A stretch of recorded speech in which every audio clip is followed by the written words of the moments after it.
दोस्तों, आज की कहानी है रिश्ता। सुबह सुबह अचानक आर्यन की मुलाकात अपने बचपन के दोस्त राकेश से हो गई थी। उसी ने बताया था कि उसकी मामी सपना जी गंभीर रूप से बीमार हैं। साथ ही वह यह भी जोड़ना नहीं भूला था कि सदा से ही कम बोलने वाली उसकी मामी की मुख्य निगाहें उसी के इंतजार में दरवाजे पर टिकी रहती है।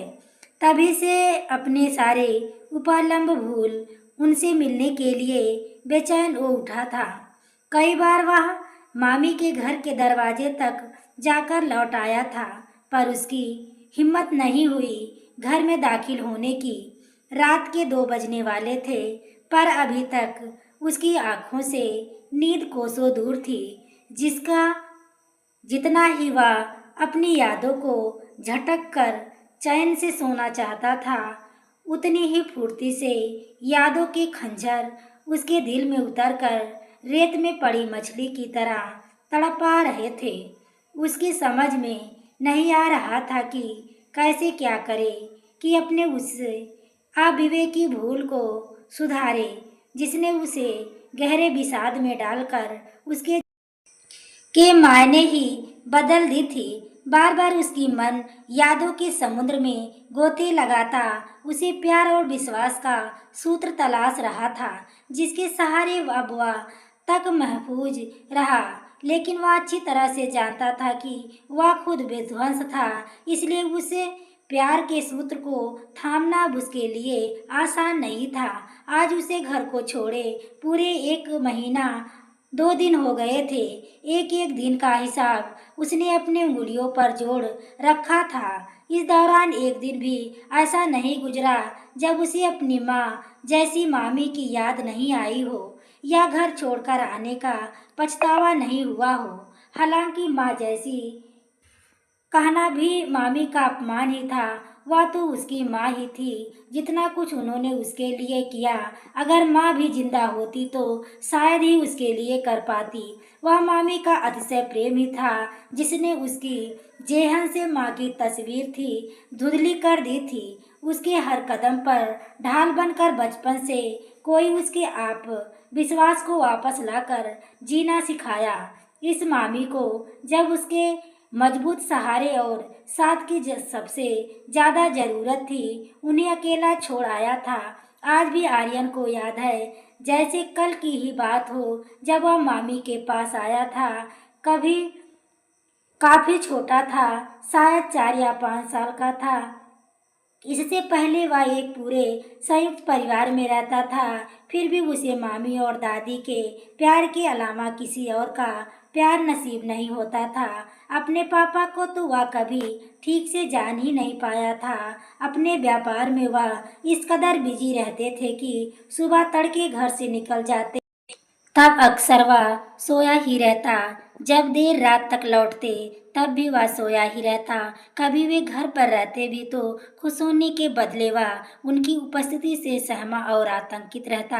जब तब अपना खटराक शुरू कर देते, ढूंढ ढूंढ कर मम्मी की गलतियां निकालते थे। पतली दुबली साधारण शक्लो सूरत वाली उसकी मम्मी उनकी एक एक जरूरत का ख्याल रखती, फिर भी उसके तुनक मिजाज और क्रोधी पिता उनकी छोटी छोटी गलतियां पर भी दहाड़ते रहते। अक्सर बिना किसी गलती के ही मम्मी उनकी छोटी छोटी गलतियों पर भी दहाड़े रहते। अक्सर बिना किसी गलती के ही मम्मी उनसे माफ़ी मांगती, शर्मसार होती रहती। जब तक पापा घर में रहते, मम्मी की आंखों में डर रहता, प्यार नहीं कर पाती। मम्मी के इस तरह समझौता करने के कारण ही उसके पापा की मनमानियां बढ़ती जा रही थी। तब प्रथम श्रेणी में केमिस्ट्री में एमएससी उसकी मां ने नौकरी करने का मन बना लिया था। हिम्मत उठाकर उसकी मम्मी अपनी सोच को अपनी भैया की मदद से यथार्थ में अंजाम देना चाहती थी, लेकिन उन्हीं दिनों में कुछ ज़्यादा ही बीमार रहने लगी थी। उसके पापा उसे डॉक्टर से दिखाने के बदले उनकी बीमारी को उनकी कमजोरी का बहाना बताते, खुद अपने बेटे की मोहताज दादी की कुछ घरेलू दवाइयाँ का इंतजाम करती। किसी तरह हो उसके मामा उसकी मम्मी की बीमारी के विषय में पता चल गया था। सुनते ही दौड़े चले आए थे।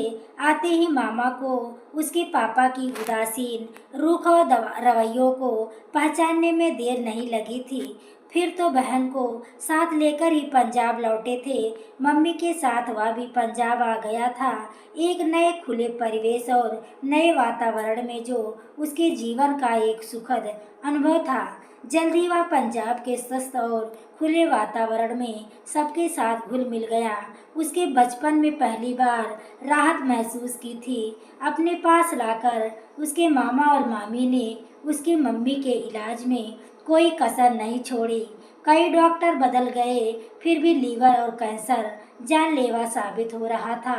इलाज के दौरान कभी कभी पापा के दर्शन हो जाते, पर जल्द ही काम का बहाना बना अपनी जिम्मेदारी मामा पर छोड़कर लौट जाते। उनके स्वभाव से पूरी तरह परिचित हो गए मामा उनसे कोई भी उम्मीद ही रखना छोड़ चुके थे। पीली पड़ती मम्मी की आंखों में बस हर समय उसकी ही चिंता रहती। अपनी असमय मृत्यु को देखकर भी एक दिन मामी से बोली थी, भाभी मैं सिर्फ आर्यन के लिए जीना चाहती थी, पर अब वह नहीं हो सकता। इसलिए मेरी अंतिम इच्छा है कि इसकी जिंदगी में तुम मेरी जगह लेकर इसे अपने बच्चों में शामिल कर लेना। जब मामी ने उन्हें वचन देते हुए कहा था, तुम उसकी चिंता मत करो, मैं उसे अपना ही बेटा मानती हूँ, वैसे तुमको भी कुछ नहीं होगा। मामी के वचन देने से कुछ देर बाद ही हमेशा के लिए उसकी मम्मी ने अपनी आंखें बंद कर ली थी। बहन की आज असमय मृत्यु से दुखी उसके मामा ने उनके अंतिम संस्कार भी पूरी जिम्मेदारी संभाल ली थी। उसके पापा को तो मूक दर्शक की तरह सिर्फ अंतिम संस्कार में शामिल हुए थे। पंडितों द्वारा बताए गए कुछ विधि विधान पूरे कर अपना कर्तव्य निभा दिया। जब भी आर्यन की जिम्मेदारी की बात बताई, उसके पापा ने बड़े कुशलता से उसे के मामा और मामी के सिर पर डाल दिया। अभी मैं इसे यहीं छोड़े जा रहा हूँ, इसके पढ़ाई की कुछ व्यवस्था कर लूँ, फिर इसे यहाँ से ले जाऊँगा। तब तक आप लोगों के साथ रहकर यह भी इस हादसे से थोड़ा उभर जाएगा। पापा के उन थोड़े दिनों की अवधि कभी समाप्त नहीं हुई। उन्होंने यह भी नहीं सोचा कि उसे छोटे से मासूम बिन माँ के बच्चे को उस समय पिता के प्यार और संरक्षण की सबसे ज्यादा जरूरत थी। जल्दी उन्होंने दूसरी शादी कर ली और आर्यन का पिता शब्द से नाता हमेशा हमेशा के लिए टूट गया। जन्मदाता भले ही उसे भुला दिया, पर मामी ने अपनी सखी जैसी ननद को दिए गए वचन को पूरी तरह निभाया था। उसकी परवरिश बिल्कुल अपने बच्चों जैसी की। प्राइमरी शिक्षा से लेकर एमबीए करने तक उन्होंने कोई कसर नहीं छोड़ी थी। उसकी हर जरूरत को मामा मामी खुशी खुशी पूरा करते।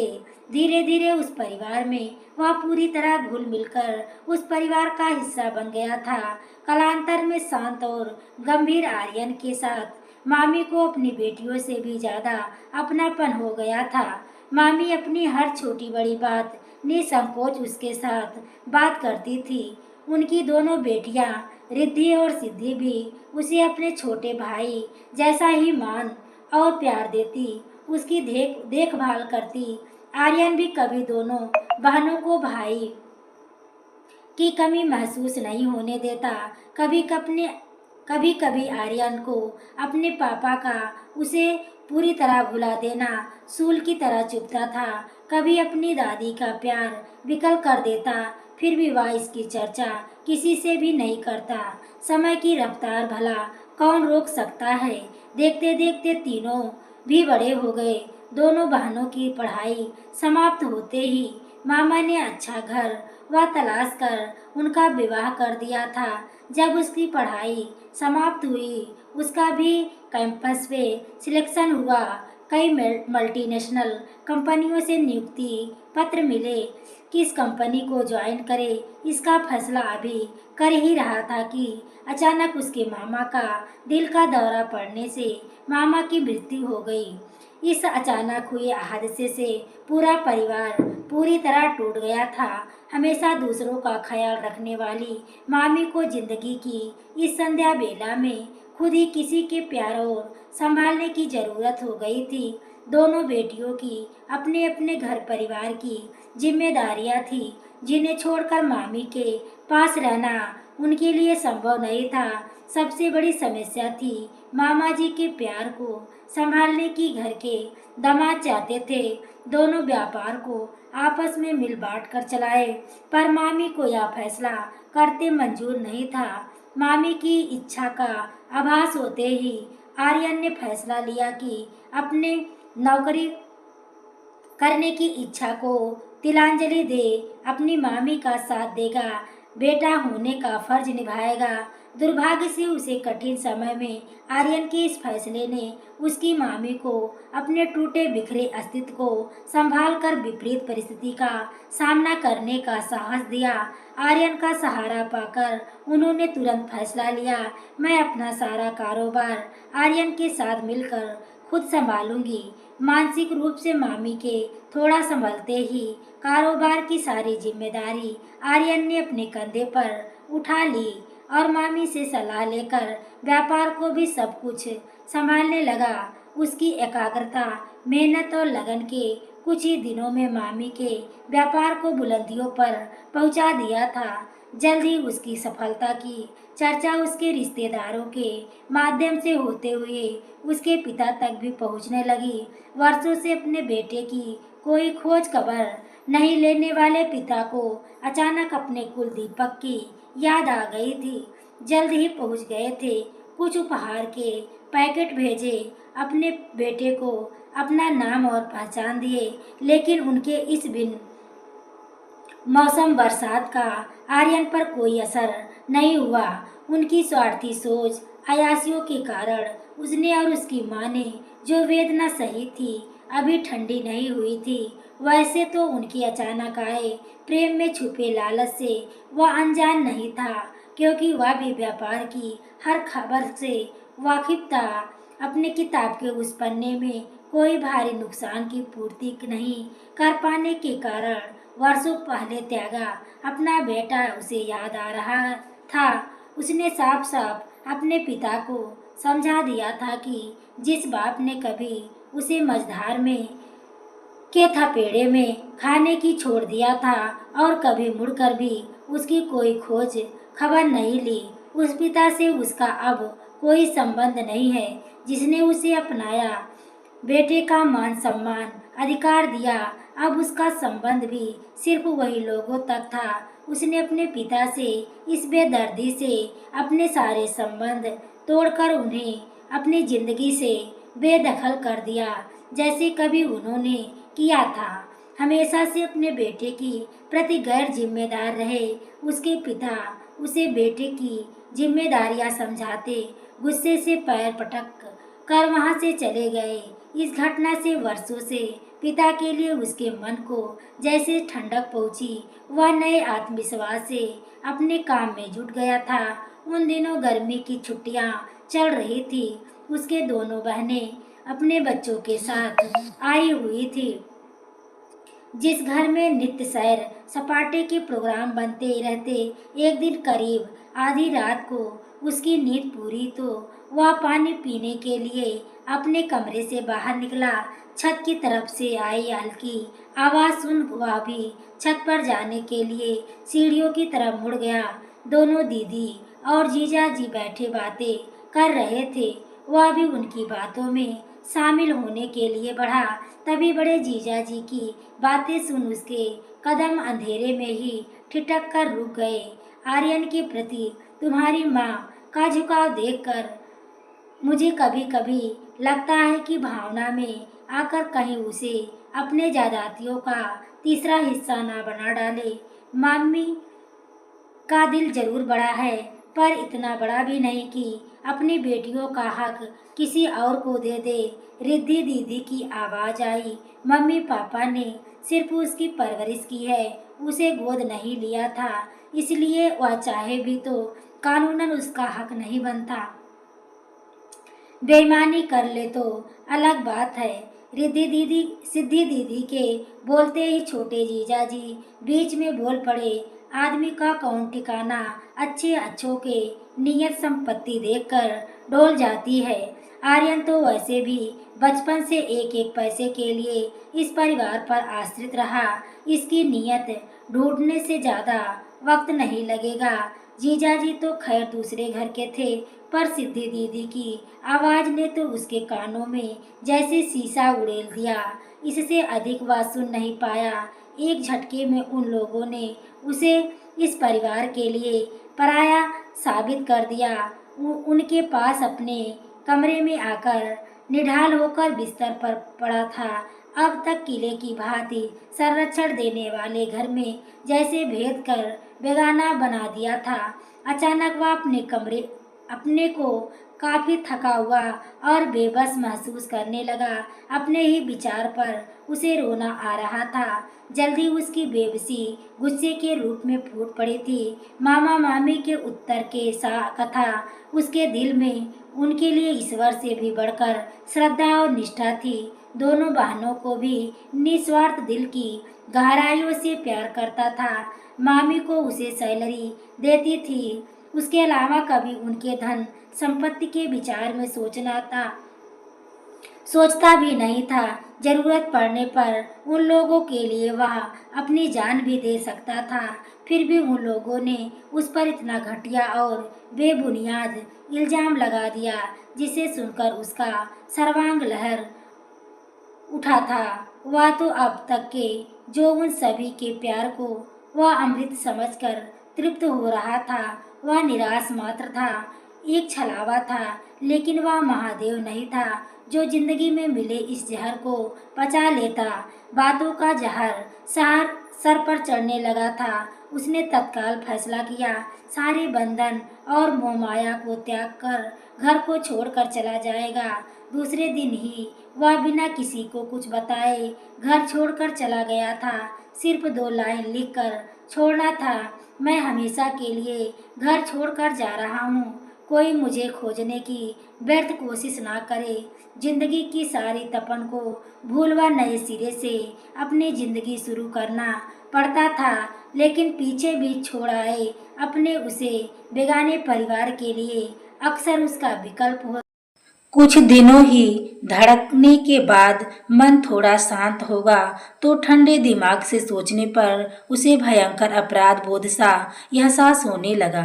उसके इस तरह से घर छोड़ने पर मामी पर जाने क्या बीत रही होगी। बड़ा विश्वास किया था मामी ने उस पर, लेकिन उसी के कारण सारी जिंदगी स्वाभिमान से अपने वसूलों पर जीने वाली उसकी मामी को अपनी इच्छा के विरुद्ध कितने ही फैसले लेना पड़ेंगे, इसके लिए सिर्फ वह जिम्मेदार होगा। उसकी इस हरकत के कारण आज पड़ोस के लोग जाने कैसी कैसी बातें बना रहे थे। यह सारी बातें शिद्दत से उसका पीछा करने लगी थी। दूसरे दिन वह सहसा सीधे मामी के घर पहुंचा। बरामदे में ही आराम कुर्सी पर आंखें बंद किए हुए लेटी मिल गई। उन्हें देखते ही उसके हृदय पर गहरा आघात लगा। इतने दिनों में ही मामी कंकाल सी बन गई थी, पहचानी नहीं जा रही थी। उसके कदम ठिठक कर वहीं रुक गए। तभी उनकी आंखें खुल गई। नजर मिलते ही उनके चेहरे पर चमक आ गई। वह अपने को ज्यादा रोक नहीं पाया और उनके पैरों के पास बैठकर उनके घुटने पर सर रखकर फूट फूट कर रोने लगा। मामी के आंसू भी ऐसे बह निकले, दोनों ने जैसे एक दूसरे के आंसुओं से ही सारी अनकही बातों को कह डाले। आंसुओं के आवेग के थोड़ा थोड़ा उसके सिर पर अपना वात्सल्यपूर्ण हाथ फेरते मामी का पहला सवाल था कि किसकी बातों में जहर था कि तू इस कदर घर छोड़ने को मजबूर हो गया। वह कोई जवाब देता उसके पहले वह सिद्धि के स्नेह स्पर्श ने उसे चौंका दिया। कहाँ चला गया था? अरे हम सबको छोड़कर आर्यन चौंका। तुम्हारे घर छोड़ने से ही मैं समझ गई थी। उस रात निश्चित रूप से तुमने हमारी बातें सुन ली थी, इसलिए घर छोड़कर चला गया था। माना यह हमारी बहुत बड़ी गलती थी, जो सहज ही प्राप्त हो रही निस्वार्थ प्रेम समर्पण का हमने मूल्य नहीं समझा। फिर फिर भी वर्षों के प्यार के रिश्ते क्या यूं ही एक झटके में तोड़े जाते हैं? वह भी बिना किसी को कुछ बोले ही। बोलते बोलते उनका गला भर गया था। फिर वह अपने को संभालते हुए बोली, जब तू चला गया तब हमारी समझ में आया, दुनिया की कोई संपत्ति तुम्हारे से बढ़कर नहीं हो सकती। अपनी बातें समाप्त कर सिद्धि ने सारी बातें सच सच मम्मी को बता दी, जिसे सुनते ही मामी उबल पड़ी थी। आज मेरे इतने वर्षों की मेहनत व्यर्थ हो गई। मेरे लिए इससे बड़ी दुर्भाग्य की और क्या बात हो सकती है कि मेरे बच्चे मेरे धन दौलत पर नजरें गड़ाए बैठे हैं। शायद मेरी परवरिश में ही कोई कमी रह गई थी, जो दोनों बहनों ने भाई बहन के रिश्ते से ज्यादा धन संपत्ति को अहमियत दी। मैंने अपने रिश्तों तीनों बच्चों को बिना किसी भेदभाव के पालने में अपना जीवन लगा दिया था। मेरा फिर एक बच्चा, मेरा बेटा गैर कैसे हो सकता? दोनों बेटियां की तरह वह भी मेरे दिल से जुड़ा, मेरे ही वजूद का हिस्सा है। फिर वह कैसे बेगाना बना दिया तुम लोगों ने उसे पराया? फिर थोड़ा रुक कर बोली, मैं तुम्हारे पापा ने आर्यन को सिर्फ खाने के लिए अपने बच्चों में शामिल नहीं किया था, उसे अपनी बेटियों के साथ वारिसों में भी शामिल कर उसे बराबर का हक दिया था, जिसका प्रमाण है तुम लोगों के पापा द्वारा बनाई गई वसीयत, जिसमें जिसे मैं अब तक जग जाहिर नहीं किया था। काश तुम लोगों ने भी अपने पापा की तरह उदारशीलता होती। कि आर्यन की तरफ मुड़ती हुई बोली, आर्यन तुमने अपने आप को क्या समझ रखा है? इतना बड़ा फैसला लेने के पहले तुमने एक बार भी मुझसे बातें करना जरूरी नहीं समझा? मामी की बीमारी से कमजोर गंभीर आवाज में पहले की तरह कही रूप समाया हुआ था, जिसने तीनों भाई बहन की बोलती बंद कर दी थी। तब हमेशा की तरह आर्यन ने भी बात को संभाला। माना हम तीनों ने अपनी अपनी जगह गलतियां की है, बस बिना किसी भेदभाव के हम तीनों को बस एक बार माफ कर दीजिए। अब दोबारा ऐसी गलती नहीं होगी। आर्यन का गिड़गिड़ाना देख क्रोध में अधिक से जड़ हो गई। मामी के चेहरे पर ममता भरी मुस्कान फैल गई। थोड़ी सी चुप्पी के बाद उन्होंने हंसकर अपनी बाहें फैला दी। बिना देर किए तीनों भाई बहन जाकर उसमें समा गए। घर का वातावरण खुशनुमा होते ही मामी की सारी बीमारी भी जाने कहाँ गायब हो गई। पराए बच्चों के लिए इतना प्यार और ममता देख आर्यन का सर एक बार फिर उसे ममतामयी मामी के सामने नतमस्तक हो उठा था। काश दुनिया की एक माँ भी मामी की तरह सिर्फ एक अनाथ बच्चों को अपने बच्चों में शामिल कर लेती तो कितनी जिंदगियां बदल जाती। दोस्तों, यह कहानी आपको कैसी लगी? कमेंट में अपनी राय जरूर दें। कहानी पसंद आई हो तो प्लीज़ वीडियो को लाइक और शेयर करें। चैनल पर पहली बार आए हो तो चैनल को सब्सक्राइब करें। आगे के नोटिफिकेशन के लिए बेल आइकन को ज़रूर प्रेस करें।